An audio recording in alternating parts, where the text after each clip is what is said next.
सन 1000 ईस्वी उत्तर पश्चिम की पहाड़ियों के पार से एक नाम उठता है, महमूद गजनवी। एक ऐसा नाम जो भारत की धरती पर बार बार आया, सोमनाथ से लेकर कांगड़ा तक, और हर बार भारत की कमजोर एकता का फायदा उठाकर लूट का एक नया अध्याय लिख गया। पर सवाल यह है, क्या महमूद अकेला था? क्या गजनवी की तलवार इतनी ताकतवर थी, या भारत की जातियों और जनजातियों की फूट ने उसके लिए रास्ते खोले? आज हम इसी सच का सामना करेंगे। कैसे भारत की अपनी जातियां, जनजातियां और सामंत एक विदेशी आक्रांता के सहायक बन गए। पहला, गजनवी का मकसद धार्मिक नहीं बल्कि लालच था। वह भारत को सोने की चिड़िया कहकर नहीं आया था, बल्कि सोने को लूटने आया था। उसने कहा था, मैं भारत पर इसलिए चढ़ाई कर रहा हूं ताकि गजनी के खजाने हमेशा भरपूर रहें। उसकी सेना में सिर्फ तुर्क नहीं थे, बल्कि अफगान, पठान, खिज्र, खिलजई और भारत की सीमांत जनजातियों के लोग भी शामिल थे। यानी उसका आधा बल भारत से था।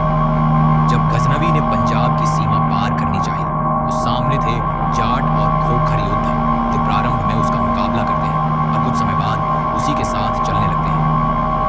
इतिहासकार अलुतबी लिखता है, सिंधु नदी पार करने में जाट नाविकों ने महमूद की सहायता की। वजह, जाटों और स्थानीय राजाओं के बीच पहले से विवाद था। राजपूत राजाओं के करों और अत्याचारों से त्रस्त उन्होंने सोचा, विदेशी से कुछ मिलेगा, अपने से तो केवल अपमान। और यहीं से भारत की पहली कमजोरी शुरू हुई, जनजातियों का मोहभंग। मुल्तान में इस्माइली शासक थे, जो शिया शाखा के अनुयायी थे। गजनवी ने पहले उन्हें हराया, फिर उनके कुछ सरदार उसकी सेना के मार्गदर्शक बन गए। वे जानते थे कि गजनवी मुल्तान से गुजरकर उत्तर भारत जाएगा, इसलिए उन्होंने उसे मार्ग और रसद दी, ताकि बदले में अपने विरोधी अरब शासकों को नीचा दिखा सके। सिंध के कई अरब व्यापारी गजनवी को ऊँट, अनाज और नौकाएं उपलब्ध कराते थे। धर्म से नहीं, व्यापार से प्रेरित। गजनवी के मुख्य सैनिक अफगान पठान कबीले थे, और ध्यान रहे, इन कबीलों में कई लोग पहले भारतीय मूल के भी थे। वे कंधा, पेशावर और तक्षशिला के आसपास बस चुके थे। उनके वंशजों ने इस्लाम अपना लिया था और अब धन और सत्ता के लिए गजनवी के साथ लड़ रहे थे। तबकात-ए-नासिरी में उल्लेख है, महमूद की सेना में भारतीय पठान शामिल थे, जो सोने की आशा में लड़े। सबसे बड़ी बात यह नहीं कि सीमांत जनजातियां झुक गईं, बल्कि यह कि भारत के भीतर के राजपूत राज्य एकजुट नहीं थे। जयपाल, आनंदपाल, भीमपाल, इन सब ने मिलकर प्रतिरोध किया, परंतु छोटे छोटे सामंत अपने स्वार्थ के लिए दुश्मन से हाथ मिला लेते थे। कई राजपूत ठाकुरों ने गजनवी को मार्ग, भोजन और आश्रय दिया, क्योंकि वे अपने ऊपर के राजा से नाराज थे।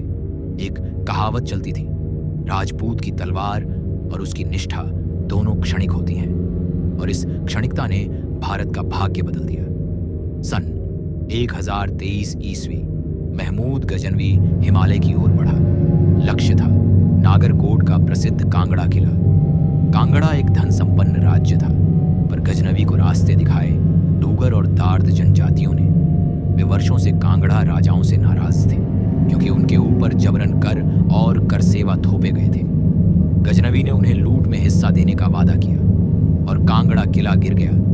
1026 ईस्वी गजनवी सोमनाथ पहुंचा, जहां मंदिर के 300 पुजारी, हजारों सैनिक और अरबों की संपत्ति थी। पर आश्चर्य यह है, गजनवी की सेना को गुजरात के कुछ व्यापारियों ने भी आपूर्ति दी, क्योंकि राजाओं द्वारा व्यापारिक करों से परेशान वे सुरक्षा और लाभ के लालच में थे।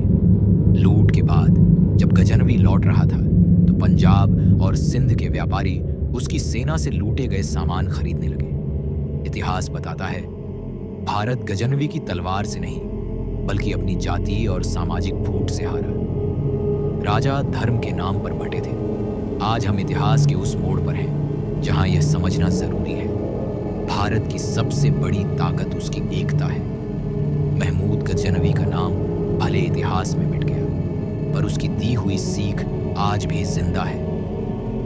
एकता ही सुरक्षा है।